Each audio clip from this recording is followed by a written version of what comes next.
현실에서 어떤 일이 일어나는지를 보고 난 뒤에 이제 이론 경제학자들은 이러한 현실에서 일어나는 일들을 어떻게 모형을 가지고 설명하고 그리고 환경이 바뀌었을 때 어떤 식으로 예측할 수 있는지를 연구하게 됩니다. 이게 이론 연구가 되고요.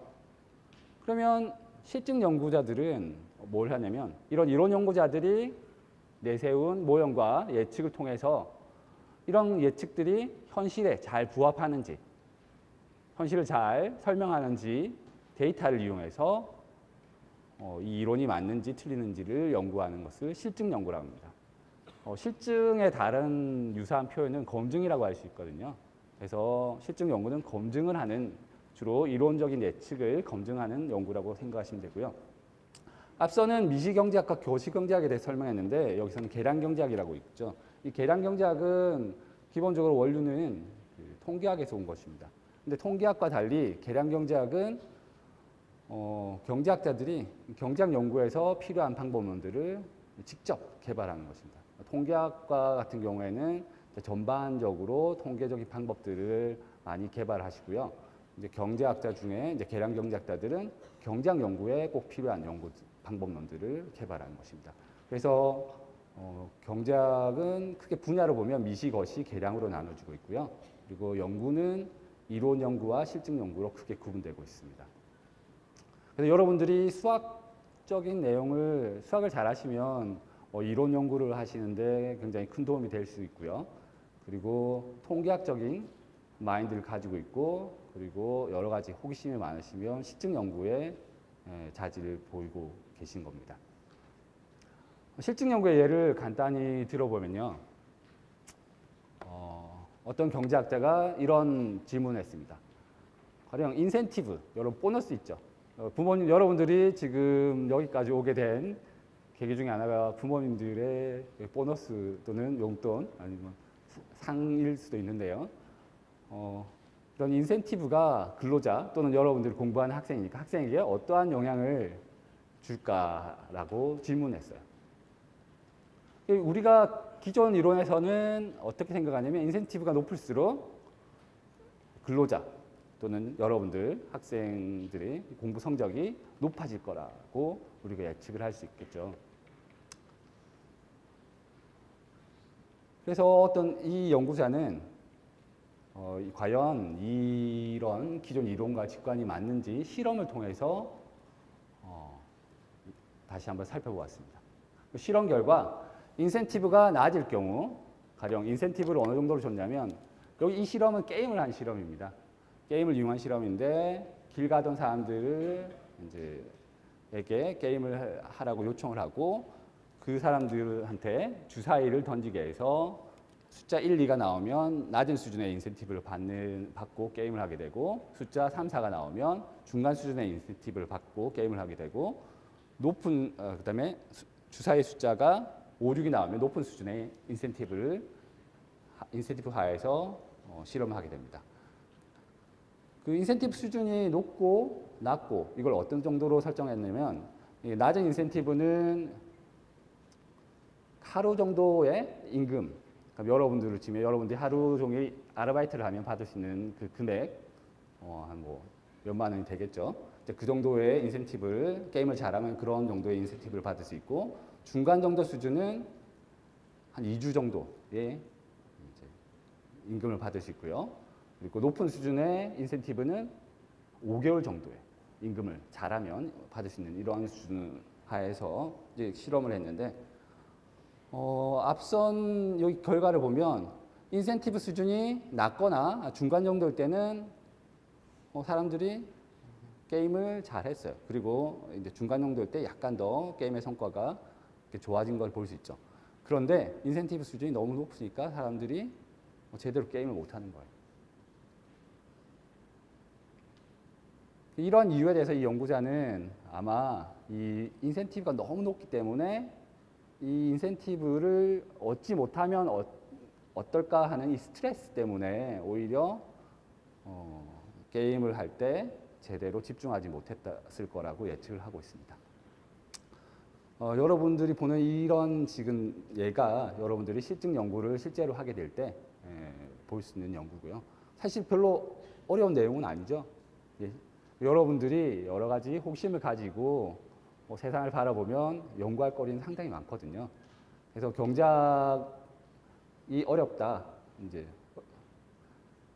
그런 식의 이야기를 할 때 제일 먼저 이제 떠오르는 게 경제학에서 수식이 많다. 수식이 많긴 하지만 그 수식을 이렇게 말로서 풀었으면 상당히 어렵지 않은 여러분들이 쉽게 이해할 수 있는 말들이거든요. 그렇기 때문에 경제학을 너무 딱딱한 학문이라고 생각하지 마시고 여러 가지 경제와 관련된 경제활동과 관련된 기존 이론이나 직관을 테스트할 수 있는 이런 학문이라고 생각하셔도 될 것 같습니다.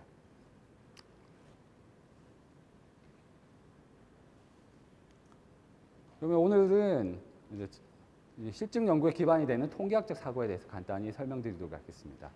먼저 통계학적 사고를 설명하기에 앞서 이제 과학에 대해서 살펴보면요. 여러분 과학이란 무엇이라고 생각하시나요? 우리 어린 친구들의 여러분들 말고 이제 초등학생들한테 이야기하면 과학이란 이런 Y책에 나오는 여러 가지 과학 지식이라고 생각하고요. 이거 중고등학생들한테 이야기를 해보면 이런 큰 도서관을 채우고도 넘치는 여러 가지 과학적 지식이라고 생각할 것입니다. 이 말이 틀린 말은 아니고요. 근데 이제 여러분들 코스모스라는 유명한 책의 저자인 칼 세이건은 이렇게 이야기합니다. 과학은 지식 그 이상입니다.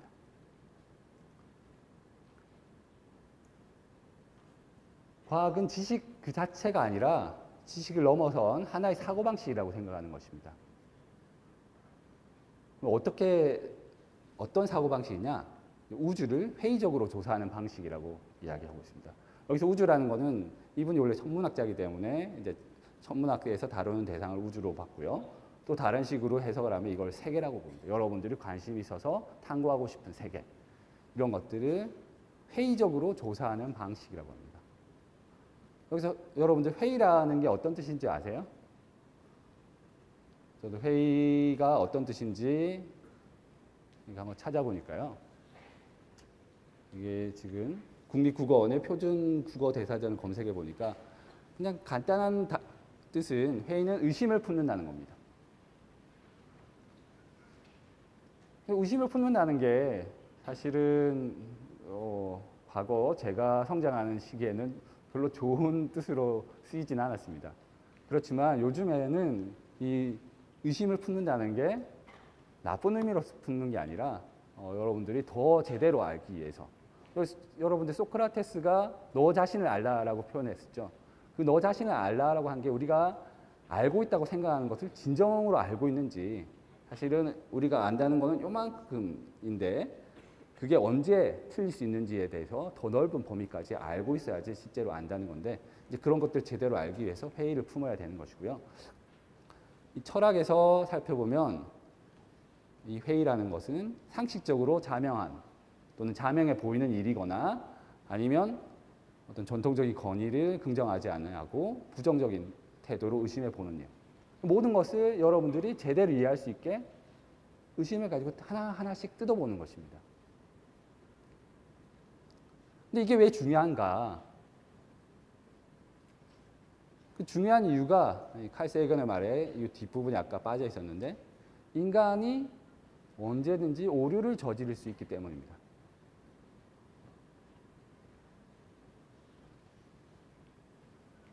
여러분들 이분이 누군지 아시죠? 뉴턴입니다. 뉴턴. 뉴턴은 굉장히 유명한 과학자죠.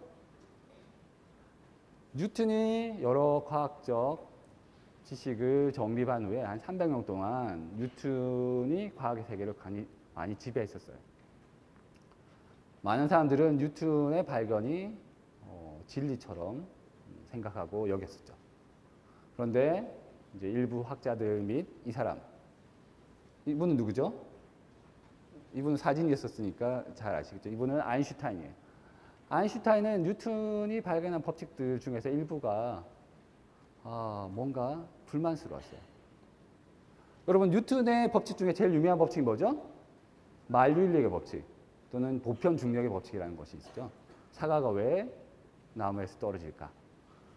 이제 그걸 보고 뉴턴이 만류인력의 법칙을 발견했었는데 그런데 아인슈타인은 우주를 보면서 뉴턴의 만유력 법칙이 뭔가 좀 오류가 있다고 생각을 한 거예요. 그래서 나중에 결국 일반 상대성의 원리라는 것을 이야기하면서 뉴턴의 만유력 법칙을 조금 더 개선해서 더 좋은 법칙으로 완성했었죠. 예전에 우리가 뉴턴을 만났다면 지금 시대가 아니라 과거에서 뉴턴의 이야기를 절대 진리로 여겼을 거예요. 그런데 여러 가지 이제 우주를 관찰하니까 뉴턴의 법칙은 지구에서는 대부분 성립하거든요. 근데 우리의 시야가 지구를 넘어서 우주로 나간 순간 뉴턴의 법칙이 성립하지 않는 것들이 많이 생겼어요. 그래서 그런 부분들에 대해서 아인슈타인이 조금 더 나은 이론들을 개발했고요. 그리고 최근에 아인슈타인의 그 예측 중에 하나가 중력파에 대한 예측이 있었는데 그거를 이제 실험 물리학자들이 이제 발견해가지고 그리고 노벨상을 탔었죠. 예. 근데 이 아인슈타인의 예측도 아마 우리 먼 훗날 우리가 또 다른 세계에 대해서 더 넓은 인식의 지평을 넓힐 때 다른 누군가, 뭐 여러분 중에 한 명일 수도 있겠죠. 누군가에 의해서 또 더 개선되고 발전될 수 있는 겁니다.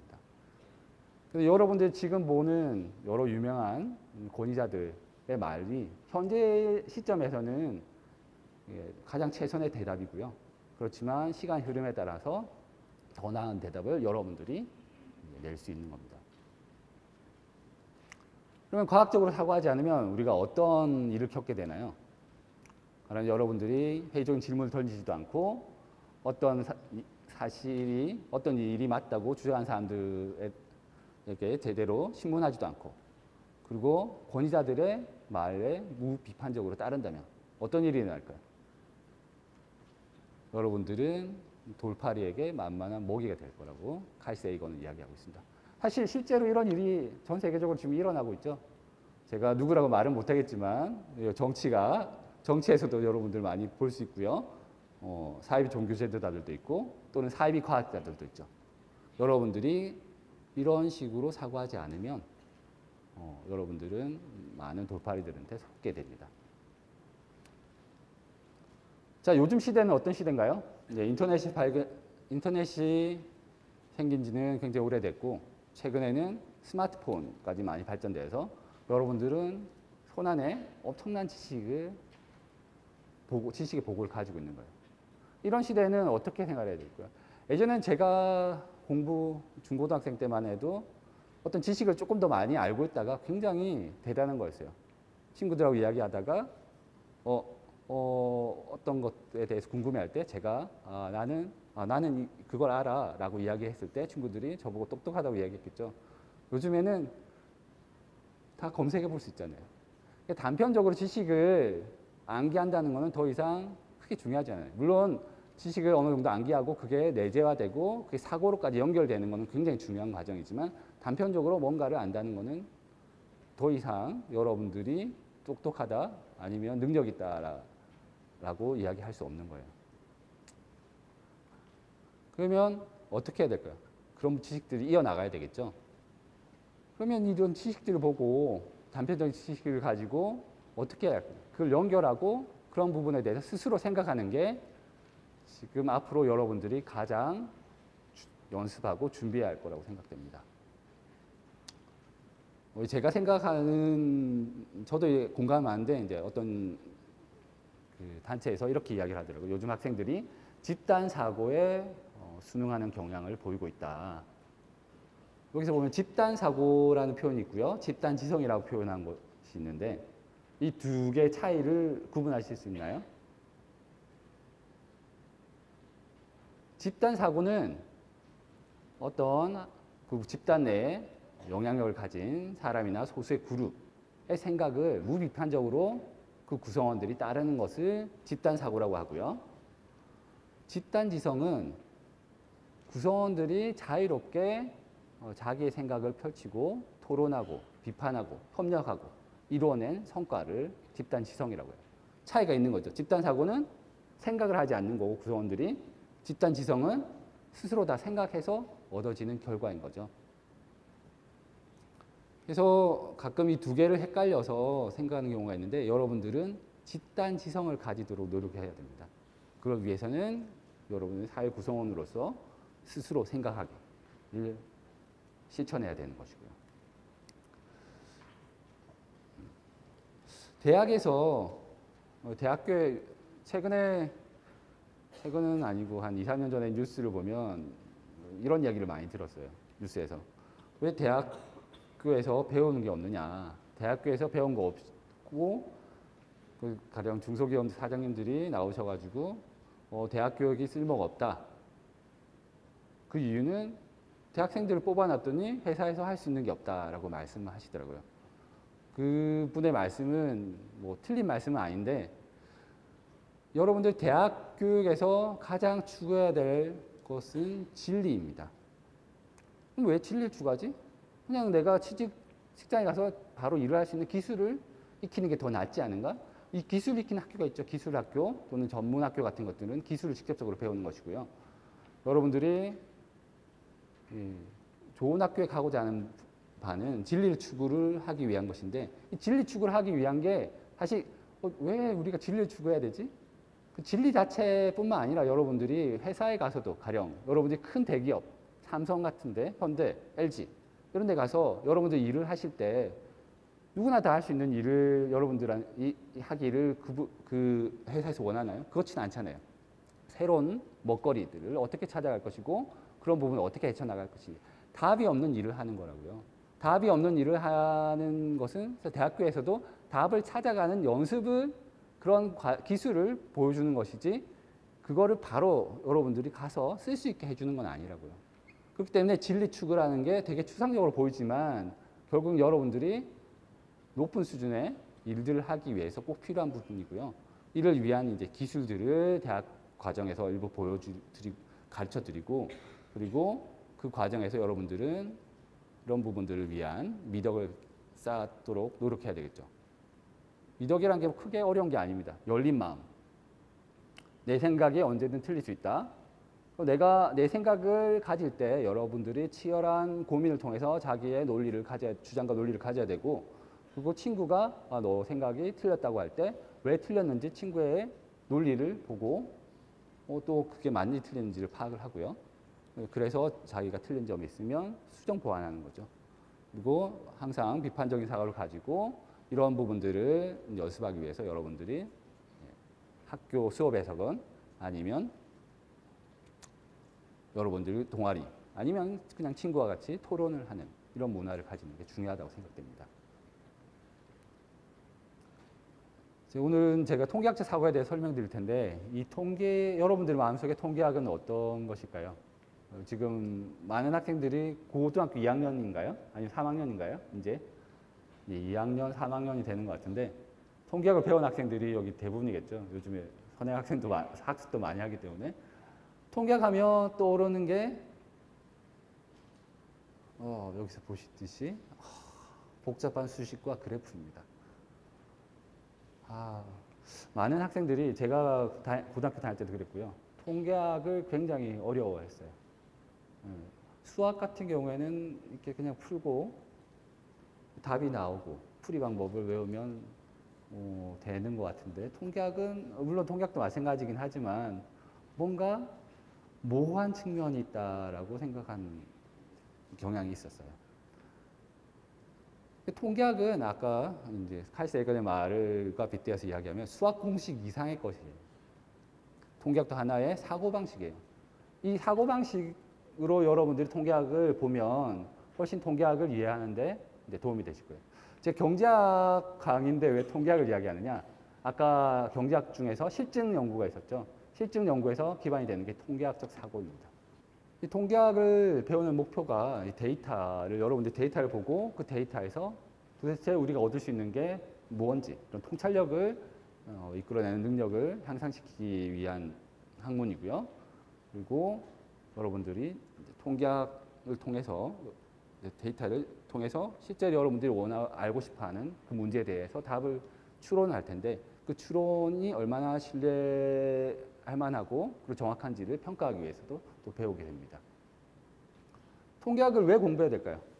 통계학을 공부해야 되는 이유는 여러분들이 이제 막 회사에 가든 아니면 학교에서 공부를 하든 아니면 여러분들의 이제 비즈니스를 하든 최초에는 여러분들이 성공하기 위해서 자료를 수집하고 분석하고 또 그 결과를 보고해야 합니다. 상사에게 보고해야 되겠죠. 이러기 위해서는 여러분들이 통계학적 스킬 또는 지식들이 있어야 되겠죠. 그리고 여러분들이 나중에 간부가 되면 그러면 더 이상 하지 않아도 되는가? 그렇지 않습니다. 이제 부하 직원이 가지고 온 자료를 점검하고요. 이 자료를 통해서 여러분들이 중요한 의사결정을 해야 되겠죠.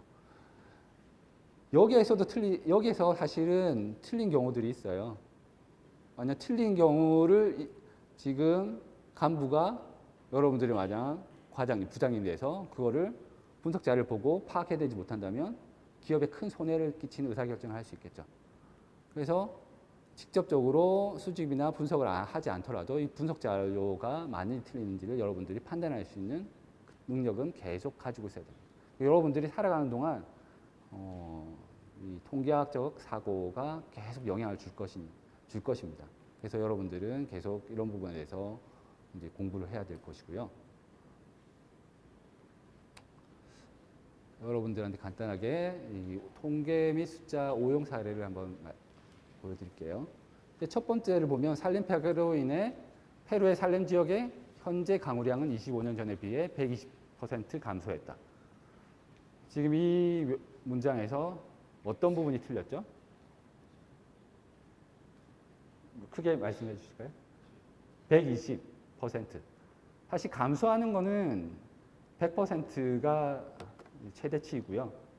증가하는 거는 우리가 열린 한계가 없고요. 그래서 이 부분이 사실 틀린 표현입니다. 두 번째 보면 미국에서 유아 사망자 수는 1953년 이후 현재까지 매년 2배씩 증가한다. 이 주장은 어떤 부분이 틀렸을까요? 네, 예, 답변 감사합니다. 사실 이 부분이 여기까지 쳐서 이 부분이 틀렸는데요. 1953년 이후 현재까지 매년 2배씩 증가한다. 그냥 우리가 단순하게 보면 별로 틀릴 게 없는 이야기인데 근데 현재를 가령 예를 들어서 2018년 오늘이라고 생각하면 만약 이때 1954년에 사망한 유아 사망자 수가 1명이라고 할 때 지금의 현재 유아 사망자 수는 몇 명일까요? 2에 64승 또는 5승 정도 되겠죠. 그 숫자는 인구를 전 세계 인구를 초과합니다. 지금 현재 전 세계 인구가 75억 명 정도라고 알고 있는데요. 지금 이때 사망자 수가 1명이고 매년 2배씩 증가한다고 했을 때 이 유아 사망자 수는 184경명 정도 되더라고요. 그러니까 이런 부분을 봤을 때도 이게 여러분들이 실제로 한번 계산을 해봐서 이런 말이 틀린지만 확인해 보시는 게 중요하고요. 세 번째 표현.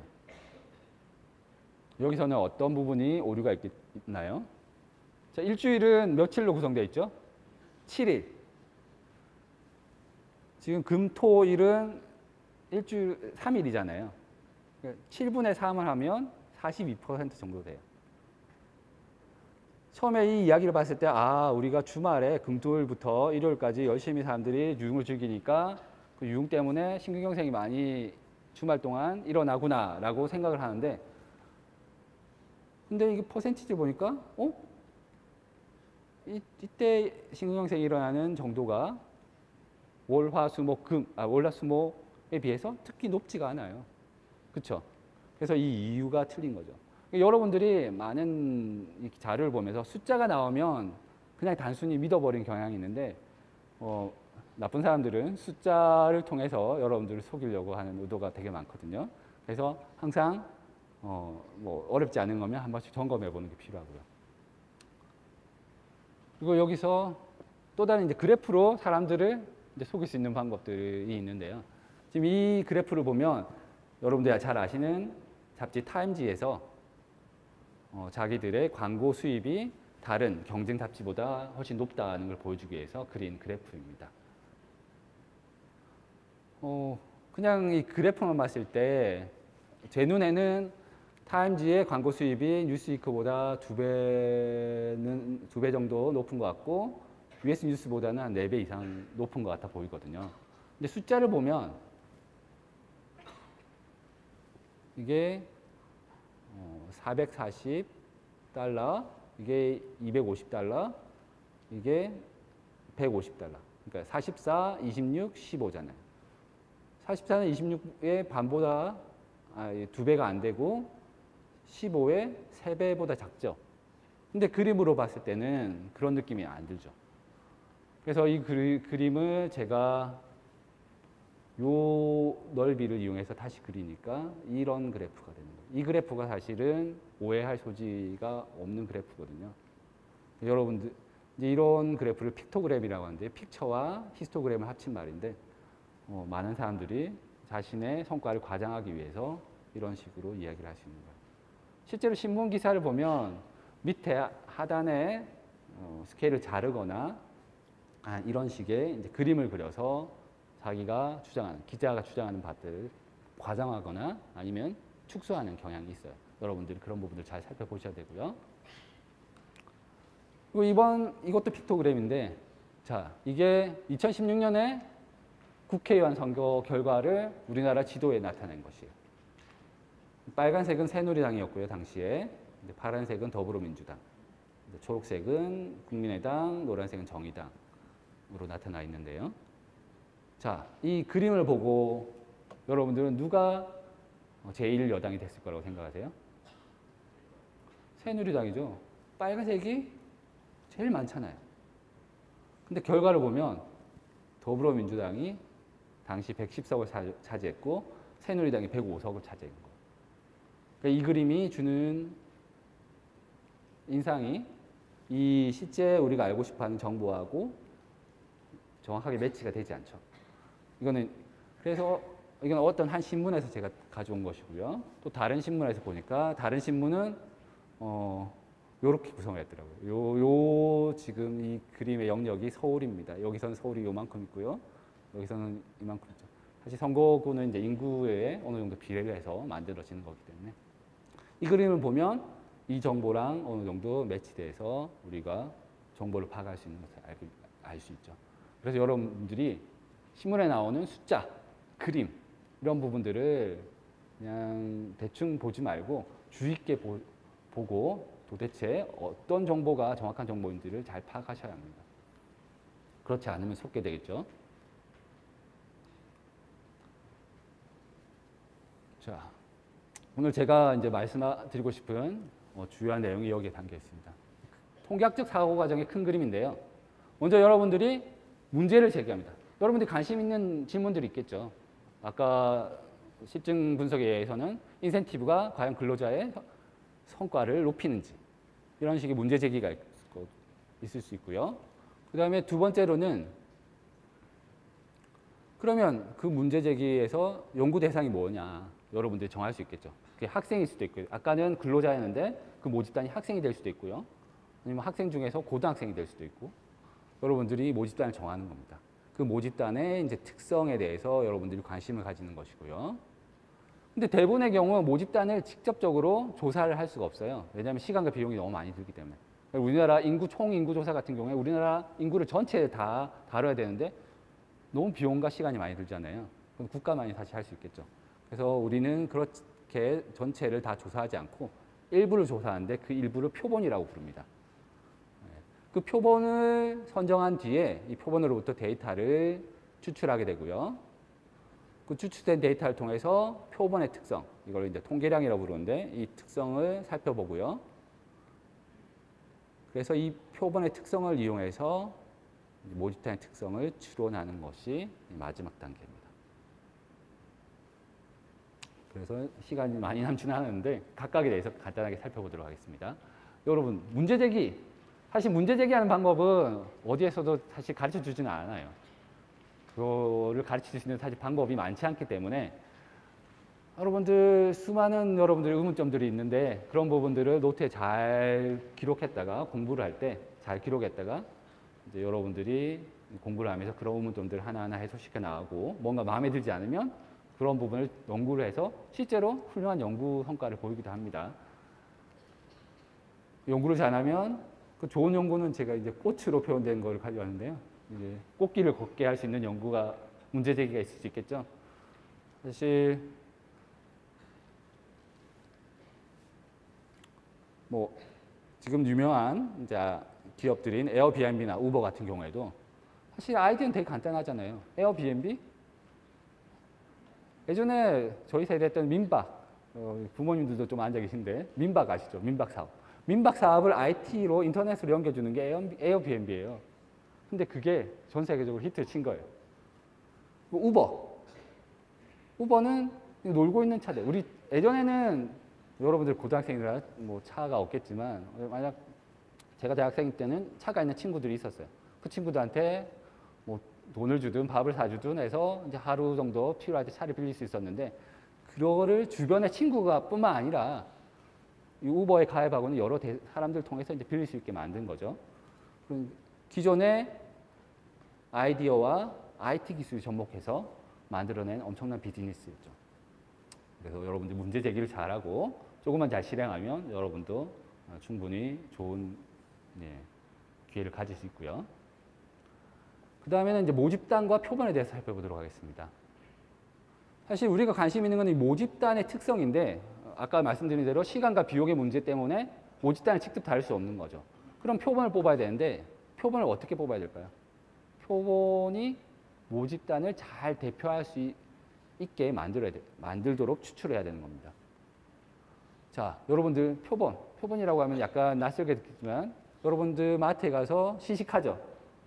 이 사과, 이게 사과인가요? 감인지 사과인지 모르겠는데 이 사과로 보이네요. 사과가 맛이 어떻는지 여기 표본, 샘플을 통해서 여러분들이 맛을 보고 이 사과가 맛있다, 맛없다라고 평가하시겠죠. 또는 지금 여학생들도 많이 앉아 계시죠. 여학생들 화장품 가게에서 어떻게 하세요? 샘플을 손에 발라보고 아니면 얼굴에 발라보고 이게 어떻는지 이걸 내가 한 통을 다 쓰면 내 피부가 더 좋아질 건지 예상을 하시겠죠. 근데 만약 이 샘플들이 이 모집단인 이 진짜 제 상품을 대표하지 못한다면 좋은 샘플이라고 할 수 있을까요? 아니죠. 표본은 모집단을 잘 대표할 수 있어야 합니다. 그래서 피자 한 조각만 먹어도 피자 한 판의 맛을 여러분들이 잘 파악할 수 있어야지 좋은 표본이라고 할 수 있겠죠. 좋은 표본을 추출하는 방법은 생각보다 간단해요. 여러분들 우리 추첨할 때 모자에다가 이름표 넣고 잘 휘저은 뒤에 하나씩 뽑죠. 이걸 무작위 추출이라고 하는데요. 이 무작위 추출을 하게 되면 이제 우리가 사전적으로 우리가 뽑은 표본이 모집단을 잘 대표할 수 있다고 생각합니다. 물론 사후적으로는 결과가 약간 달라질 수 있지만 이게 표본이 모집단을 가장 잘 대표할 수 있는 간단한 방법 중에 하나입니다. 자, 표본을 선정을 했으면 이제는 데이터를 추출해야 되겠죠. 데이터는 어떻게 추출을 하냐면 크게 세 가지 방법이 있습니다. 첫 번째는 여러분들이 관찰을 하는 것입니다. 관찰을 해서 표본을 관찰해서 데이터를 얻는 방법이고요. 두 번째는 설문조사를 할 수 있습니다. 여러분들이 궁금해하는 질문들에 대해서 직접적인 답을 요구할 수 있고요. 그리고 세 번째는 요즘에 각광받는 방법 중에 하나가 이 실험입니다. 실험은 자연과학에서는 많이 이루어져 왔는데요. 이제 사회과학에서는 그동안 여러 가지 비용 문제 때문에 힘들었지만 많은 학자들이 실험을 통해서 더 좋은 인과관계를 파악할 수 있기 때문에 이제 실험들을 많이 이제 하게 시작했습니다. 자, 지금은 잘못된 이제 데이터 수집한 예에 대해서 잠깐 설명드리겠는데요. 여러분들 코카콜라랑 펩시콜라 중에 어떤 걸 더 좋아하세요? 코카콜라. 좋습니다. 사실 코카콜라가 콜라 시장에서 점유율이 부동의 1위죠. 네. 근데 80년대에 지금 부모님들은 아마 경험하실 텐데요. 펩시콜라가 시음회를 많이 했었어요.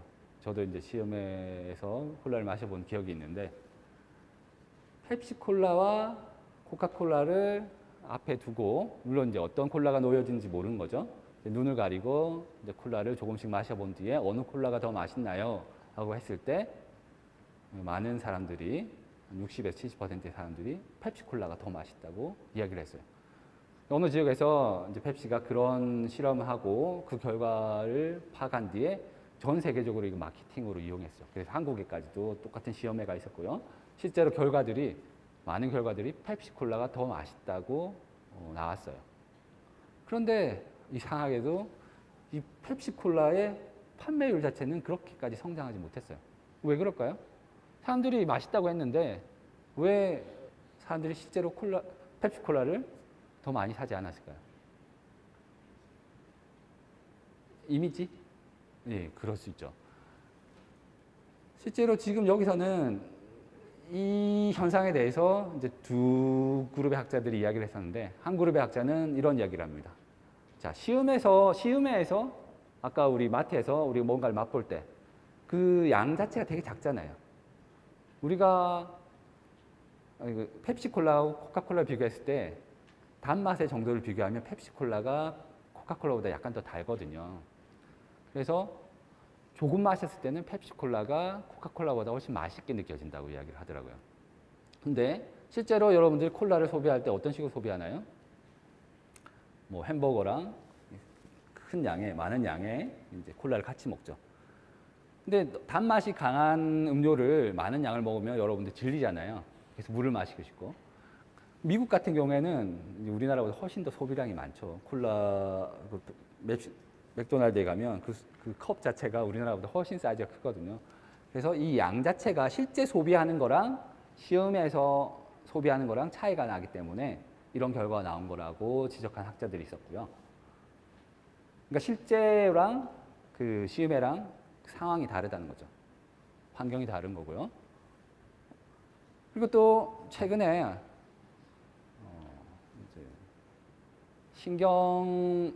신경뇌과학 이쪽을 연구한 학자들과 이제 마케팅 학자들이 실험을 했어요.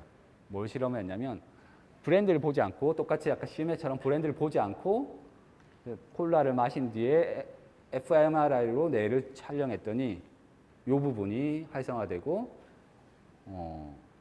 가령 똑같은 결과로 펩시가 더 맛있다 이런 식으로 이야기를 할 수 있는데 브랜드를 알려줬더니 활성화되는 부위가 더 생긴 거예요. 이 활성화된 부위는 뭐냐면 아까 우리 학생이 이야기했듯이 이미지, 브랜드에 대한 인지하는 부분이 활성화되는 거예요. 그러니까 우리가 뭔가를 소비할 때 그 물건의 그 근본적인 특성뿐만 아니라 그 물건이 가지고 있는 이미지까지 소비를 하는 거죠. 사실 여기 여러분들 중에 이제 좋은 브랜드 옷, 이제 명품 옷 이런 것들을 좋아하는 경우도 있는데 그게 그 질로 보면 보통 보면 우리가 말할 때 가성비가 그렇게 높지 않은데 왜 그 돈 주고 사냐? 그 사시는 분들은 머릿속에 그 브랜드의 이미지까지 같이 구입하게 되는 거라고 볼 수 있죠. 그거를 이제 많은 학자들이 말로는 이야기했는데 실제로 그 부분을 규명한 거는 이런 MRI 실험을 통해서 규명할 수 있었던 거죠. 여기서 어쨌든 앞에 이 펩시의 시음회가 사실은 잘못된 데이터 추출을 할 수 있죠. 실제 환경하고 다른 상태에서 추출을 했기 때문에 그게 실제의 판매 결과로 이어지지 않은 이런 부분이라고 볼 수 있겠죠. 그리고 이렇게 데이터를 얻게 되면 이제 데이터를 유형을 분석을 하게 되는데 이제 이런 방법론에 대해서는 여러분들이 가장 쉽게 아는 방법, 쉬운 방법들은 여러분들이 배운 평균, 분산 이런 부분들 아니면 중간값 이런 부분들이 데이터에서 분포의 중앙값이나 아니면 퍼진 정도를 파악할 수 있는 부분이고요. 그리고 더 복잡한 부분들은 여러분들이 대학교에 와서 또 배우실 수 있습니다. 그러면 분석된 결과가 있는데 이 표본에 분석된 결과가 있는데 이걸 가지고 어떻게 이렇게 모집단의 특성을 파악할 수 있느냐. 사실은 우리가 부분을 보고 표본이라는 게 부분이잖아요. 전체의 일부를 보고 우리가 전체에 대한 이야기를 하려고 하는데 사실 그게 쉬운 게 아니잖아요. 장님이 코끼리를 만지듯이 뭔가 일부분을 만지고 전체에 대해서 이야기를 할 때 굉장히 틀릴 가능성이 높겠죠. 장님이 코끼리 만질 때 문제가 있다고 하는 거는 사실은 만진 부위가 대표성이 없기 때문에 전체를 파악하지 못하는 게 있고요. 그렇지만 만약 우리가 표본이 전체를 대표를 할 수 있다면 이 표본에서 얻은 결과를 가지고 우리가 전체, 모수, 모집단에 대해서 특성에 대해서 정확하게 잘 이야기를 할 수 있겠죠. 이때 이 부분을 가지고 전체를 이야기하려고 할 때 우리가 쓰는 논리가 확률입니다. 여러분들 확률 배워서 뭐 할까? 물론 게임할 때도 확률 같은 게 필요하죠. 그것뿐만 아니라 추론을 할 때도 이 부분의 결과를 전체로 확대시키기 위해서 확률의 논리를 사용하게 되는 것입니다. 그거를 추론이라고 하는 것이죠. 추론의 예를 간단하게 이제 설명드리면요. 가령 여러분들 최근에 이제 비트코인 규제에 대해서 찬성하느냐 반대하느냐 이런 식의 설문조사를 할 수 있었을 것 같은데 이때 우리가 모집단을 한국인이라고 두도록 하죠. 한국인들이 비트코인 규제에 대해서 어떻게 찬성하느냐, 얼마나 찬성하느냐, 그래서 찬성 비율에 대해서 관심이 있는데 그래서 여러분들이 표본으로 1000명의 한국인들을 뽑았어요. 1000명 중에 600명이 비트코인 규제에 찬성한다라고 얘기를 했었어요. 그러면 지금 찬성 비율이 표본에서 보면 60% 정도인데 그러면 전체를 대상으로 했을 때 그 찬성 비율이 얼마 정도 될까라고 궁금해 하잖아요. 이 확률의 도움을 얻어서 우리가 이렇게 말할 수 있는 거죠. 전체 한국인이 규제에 찬성하는 비율이 57%에서 63% 사이 정도라고 95% 신뢰도로 말할 수 있다. 이 부분에 대해서는 여러분들이 이제 대학교 오시면 이제 기초 통계학이나 이제 경제 통계 분석에서 배울 수 있는 부분이고요. 그래서 여러분들 사실은 여러분 최근에 선거를 했잖아요. 대선 5월에 대선할 때도 어느 후보의 지지율이 높은지를 조사하기 위해서 가령 문재인 후보의 지지율이 어느 정도 되는지 이런 식으로 표본을 뽑고 표본에서 지지율을 가지고 실제 지지율이 어느 정도 되는지 이런 식으로 조사를 했었죠. 똑같은 과정입니다. 그리고 두 번째 추론은 뭐냐면 가설 검정이에요.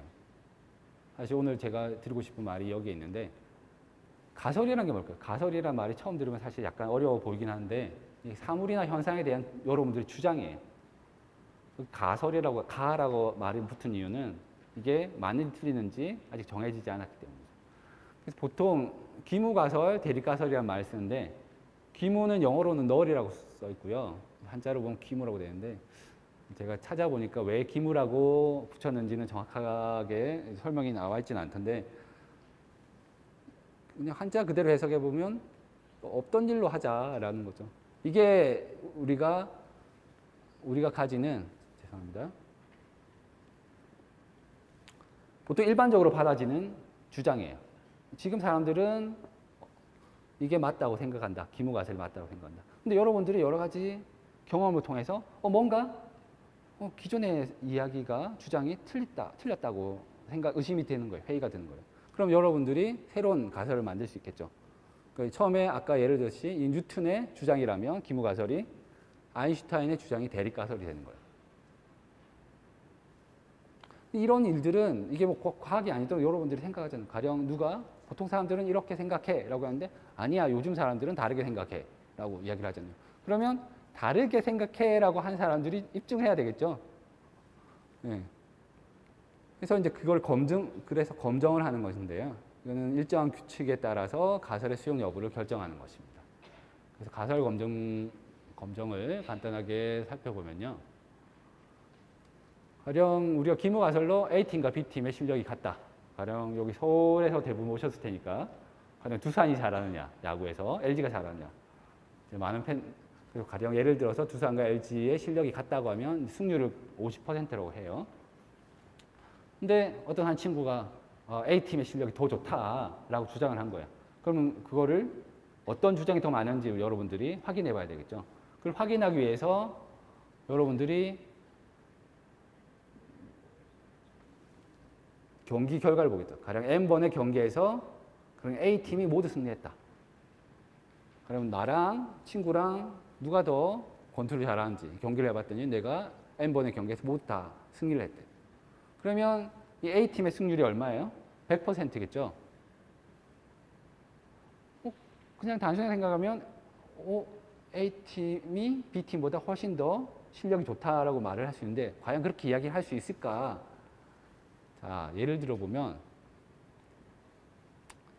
가령 두 번의 경기에서 A팀이 다 이겼다. 가령 A팀과 B팀의 실력이 똑같을 때 두 번의 경기에서 A팀이 다 이길 확률이 얼마예요? 얼마죠? 이게 동전 던지기하고 사실 같아요. 동전 던지기를 할 때 두 번 다 앞면이 나올 확률이 얼마죠? 4분의 1이죠. 그렇죠? 이 동전이 앞뒷면이 나올 확률이 50%인 공정한 동전임에도 불구하고 우리가 실제로 동전을 던졌을 때 두 번 다 앞면이 나올 수도 있고 두 번 다 뒷면이 나올 수도 있잖아요. 그게 굉장히 드문 일이 아니에요. 두 팀 간의 실력이 똑같다고 하더라도 두 번의 경기를 했을 때 A팀이 다 이길 확률이 25%. 그렇게 높지 않아요. 그러면 그 정도의 확률로서는 우리가 A팀이 B팀보다 더 실력이 좋다라고 이야기하기는 힘들겠죠. 근데 만약 경기를 10번 했어요. 10번을 했는데 A팀이 B팀을 다 이긴 거예요. 그러면 A팀이 B팀을 다 이길 수 있는 확률이 두 팀 간의 실력이 똑같다는 가정하에서 얼마가 되겠죠? 예, 2의 10승분의 1이죠. 그러면 1024분의 1이에요. 0.1% 정도. 그럼 이럴 때는 두 팀 간의 실력이 똑같을 때 이 A팀이 B팀을 다 이길 확률은 0.1%밖에 안 되니까 A팀이 B팀보다 더 잘하는 것 같다라고 우리가 이야기를 할 수 있겠죠. 조금 전에 제가 말씀드린 부분이 P-밸류라고 하는 부분인데요. 기무가설하에서 가령 두 팀 간의 실력이 똑같다는 가설하에서 지금 우리가 얻은 결과가 얼마나 극단적인 것인지를 판단하기 위해서 계산한 확률인데요. 이게 여기 있을 때는 n이 2일 때는 두 번의 경기에서는 25%, 10번의 경기에서는 0.1%가 된 거죠. 근데 이 P-밸류가 크냐 작냐를 이야기하기 위해서 우리가 기준을 주는데요. 이걸 유의 수준이라고 하고 보통 많은 경우에는 5% 또는 1% 정도의 유의 수준을 가지고요. 5% 기준을 할 때 이때는 P-밸류가 유의 수준보다 훨씬 크죠. 25%랑 5%를 비교하면 이때는 기무가설. 그거는 두 번 경기에서 A팀이 두 번 다 이기는 거는 그렇게 극단적인 일이 아니야. 그래서 기무가설이 맞다고 우리가 여전히 주장할 거야. 라고 이야기하는 거고요. 10번의 경기에서 A팀이 다 이긴 거는 유의 수준 5%보다 P-밸류가 0.1%니까 훨씬 작죠. 이때는 두 팀의 실력이 똑같은 상황하에서는 A팀이 10번 다 이기기는 너무너무 힘들어. 그래서 우리는 두 팀 간의 실력이 같다고 생각하지 않아. 라고 이야기할 수 있는 거예요.